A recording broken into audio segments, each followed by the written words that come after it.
say to someone who's thinking about starting a company? They have a desire to start a company, but they're afraid of taking the risk. They're addicted to that paycheck. Yeah, then I think it's really, again, looking back at the values and principles and priorities. A lot of people love the idea about something of themselves, and that's sort of enough. One of my other favorite authors is Mark Manson, who talks a lot about identity. And one of my favorite sort of chapters in his book talks about his friend who is an artist who has been talking for years about, going all in, putting his artwork online and like trying to make a real business out of this. And he never does it. And Mark Manson's description of this I thought was so spot on, because we all have so many friends like this, and we've all been this person too, which is it's so much easier to be an artist that nobody knows over an artist that nobody likes. And as long as we have this dream of like, I have this idea that we keep talking about, it still remains the possibility.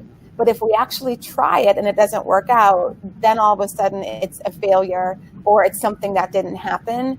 And that is too painful to think about. So it says this future tense thing that could always maybe be a possibility when the time is right, when all these other things line up. But if you actually go for it and it doesn't work out, then you're like, well, now what?